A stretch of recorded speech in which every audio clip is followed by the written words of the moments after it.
guys, welcome back to my channel, or welcome to my channel for those who haven't been here before. Today I'm going to be making a video on my AS coursework. I was very surprised how well my IGCSE arts coursework video did, so I thought it would be nice to make a follow-up video. This was from back in 2019 when I was in year 12. I got 8th in the world for my AS Arts. If you have watched my IGCSE work, you will know that you have to put your final piece on the top. So this was my final piece for my AS work, and I'll go through my coursework in detail to show you how I ended up painting this as my final piece. So let's get right into it.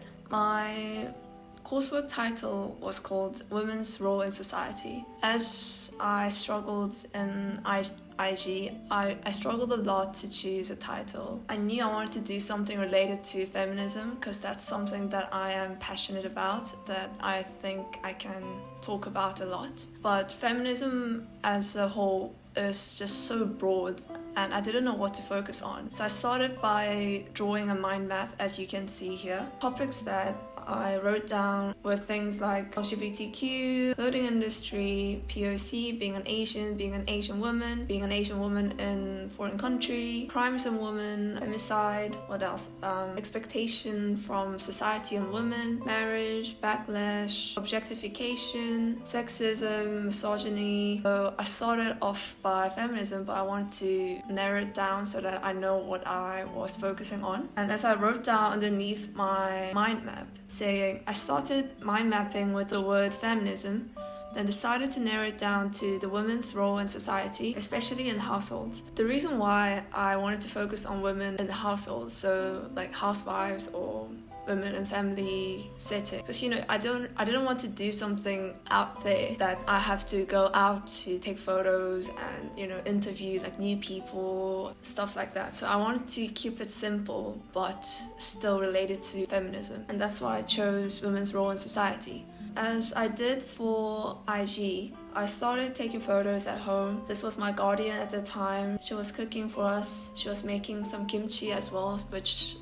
is Korean food. That's also like a little touch of my culture as well, which I thought was really cool, and the color was nice and vivid in the photos, so I thought that was really nice to include as well. And as I did in IG, I restricted my color on the first page. I only used black and white just so that I can focus on the shape and forms instead of going straight into color, and things get complicated when you include colors in it. I wanted to just keep it simple because I hadn't done any painting or drawing since IG art. I wanted to ease into it. On this one, I used marker on kind of transparent sheets of paper, so I used 2 of them. And the one next to it was done in ink, and this one I used charcoal on a paper, which was like A3 size. So I wanted to include it, but it was way too big and it would have taken a lot of space. So I took a photo of it and printed it on a good quality paper at a printing place. 2 paintings on the side were done in acrylic.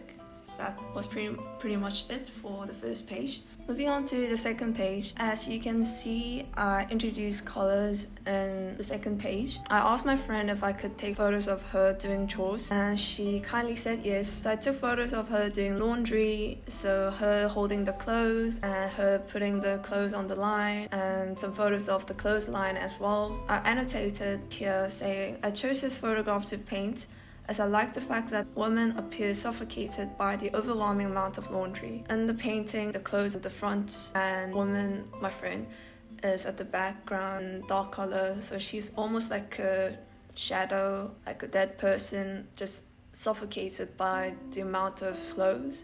And I thought that just ties in well with the topic, and that's why I chose the photo. And also, the style of painting was inspired by one of my link artists, called Anna van der Pleur. I'm not sure how to pronounce the name. As I've written down, Anna is a local artist who uses painting and various printing techniques in her work. She uses muted colors with prominent brush strokes that make the pieces look lively and active. I tried watercolor monotype and gel transfer to achieve a style. With this painting on the left, I wanted to use Anna's brush marking style as well as her color palette. So I used her color palette and I wanted to use the rough brush strokes on the background to imitate her style. And the 3 pieces on the right, one of them was on hanji, which is Korean paper. It absorbs like water really well. So I think it worked out really well because of the paper. Like this one,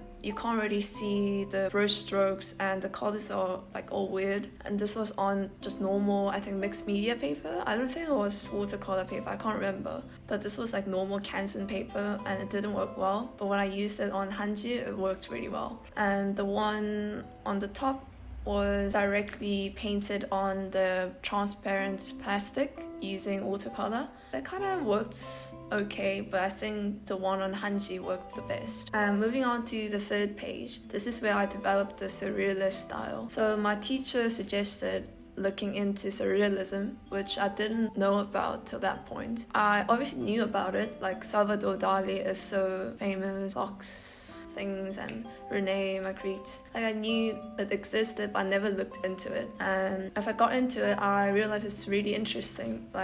So basically, Surrealism is when you give symbolic meanings to the objects that you draw or paint. So I wrote down saying, Surrealism is an expression of the unconventional thoughts of the subconscious mind, a reality more intense and less controlled by the structures of social life. It's aimed at freeing the artist from the tyranny of rationality. So basically, it's about not thinking, not being logical, not being rational, just kind of let go, loosen up, go for it kind of thing. So Andre Breton, as I wrote down, he said, art and life can be regenerated by liberating the subconscious mind and with total liberation of the mind. And he suggested automatic drawing and writing. This is where I got the idea of automatism. It's basically where you just write down without thinking. You just write down first thing that comes to your mind and keep going with it. So as you can see, this is my attempt on automatism. So I started with women, domesticated, house, stuck in the house, man, outside, breadwinner, movie, clothing line, assembly line, products, carcasses, bodies, lifeless, dead, and so on. And after I did this, I circled the ones that I found interesting and good enough to be used in a painting. And this is what I came up with. This was like the idea sketch for the next piece I did. So basically the hen was like, woman lays egg, hen like chickens are in battery farm. And as I written down, I used the automatic writing to get the ideas for my painting. Then I assembled the ideas in order to come up with a composition. And I thought it would be nice to bring in link artists as well. So I used Salvador Dali's color palette in this particular painting to paint the bodies really like lifeless and dead. The title of the painting was Everlasting Lifeline. Women are hanging on the clothesline, which is invisible, meaning that it is in presence even though it may not seem to be. The clothesline suggests the domestication, and so does the roof of the house. The hen is sitting on the bread, suggesting women with men, who are breadwinners most of the time. The hen is the bird that cannot fly despite of the wing. They are stuck on the ground, and house in this case. There are a few different symbols and meanings behind the painting, and I thought surrealism would be a nice way to explore my subject, because I didn't have to, just straight in the face, yes, this is feminism, this is bad, this is right. Didn't want to do that. I wanted to be more subtle, and I really wasn't sure how to express feminism or women in society, that kind of thing in painting. And I think using objects with meanings behind it was a good way to express what I wanted to say. Moving on to the next page. The first painting is, I'm not really sure what it is. It came from the idea of breadwinner and the automatic writing. I don't know, the image just came to my mind and I thought it would be really cool to paint it. I tried to put meaning behind it, but I don't think I came up with it. It's basically bread that looks like meat sliced by a knife. I don't know what I was trying, but it looked cool, so I included it. After looking into women's role in the household, the concept of marriage inevitably came up. I wanted to show how the marriage is often seen or projected as a goal of women's lives. In Greek mythology, the apple symbolizes immortality, beauty, and love. It is not only a fruit, but also something that is worth taking risks for. The golden apple in Greek mythology was the origin of the bouquet at the wedding.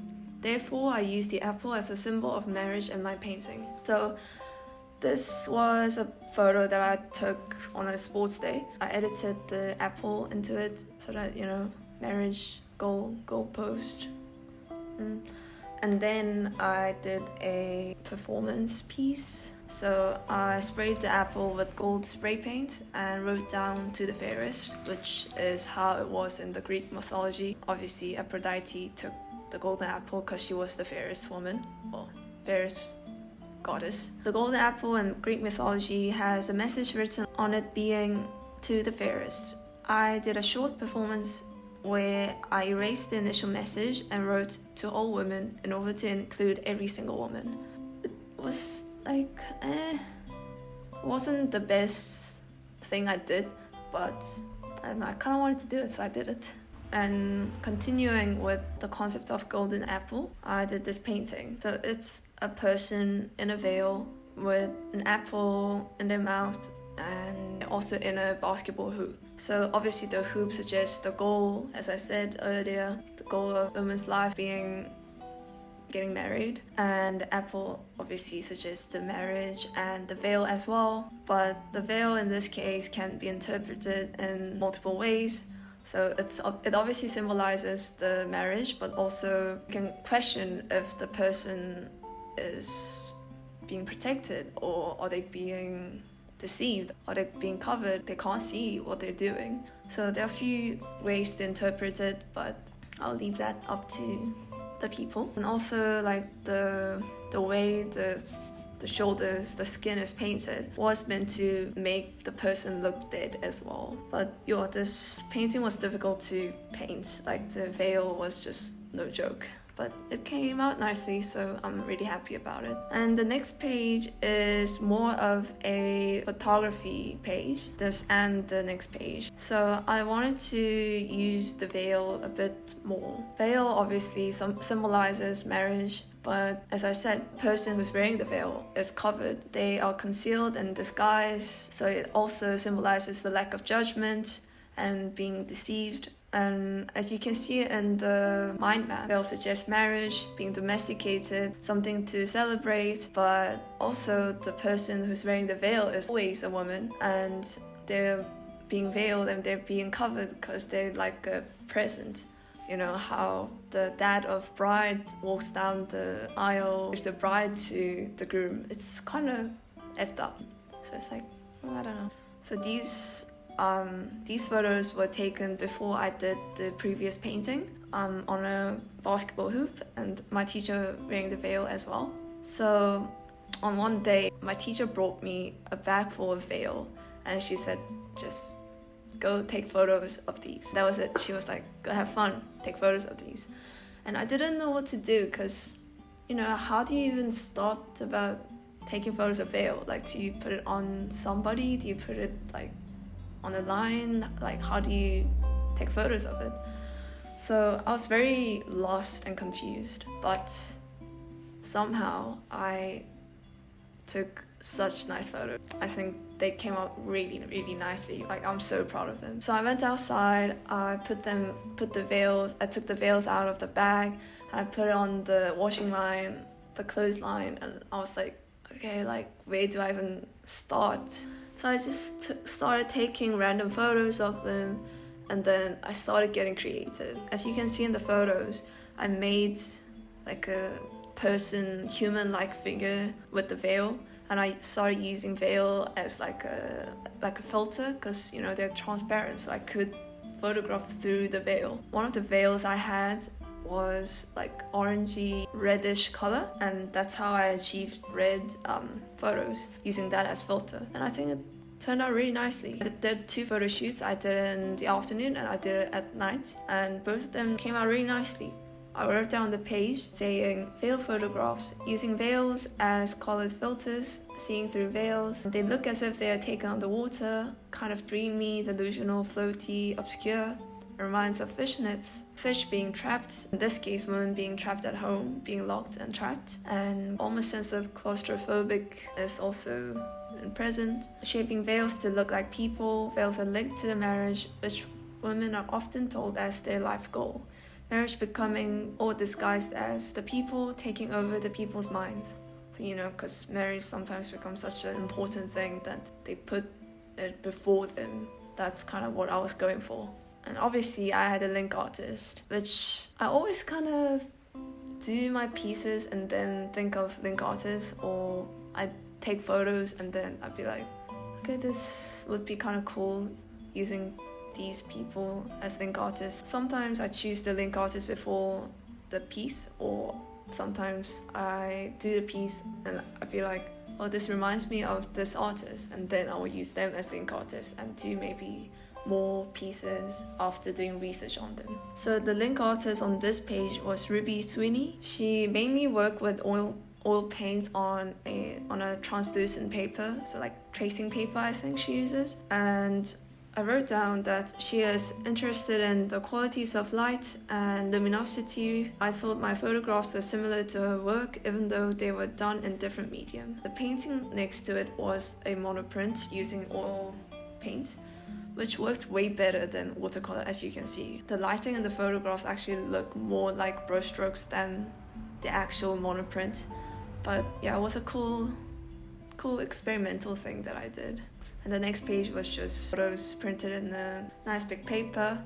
And the next page was paintings of the photos that I took. I did these 3 paintings on a wooden board. I think I was using acrylics, and I don't think you can tell from the screen, but I really like how I used layering, especially the one in the middle. You can actually see the brush strokes underneath the top layer, so it's really nice to see that kind of depth in the painting. And the photograph underneath those is digitally edited, so I used birth control pills as filter in this photo. So I kind of used 2 filters here, because I used the veil initially, and then I used the birth control pill or photograph of the pills as filter as well. So it was kind of that double filtering going on. Birth control pill was also related to marriage and women's role,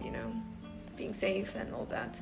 So I thought it was really cool to put that in as well. And I tweaked it a little bit and it kind of looked like women, so I digitally drew on it. So the next page was also a photography page. I really enjoyed taking photos for the previous page, so I wanted to do more photography than painting, because I think I was kind of done with painting and art in general. So I found a few link artists.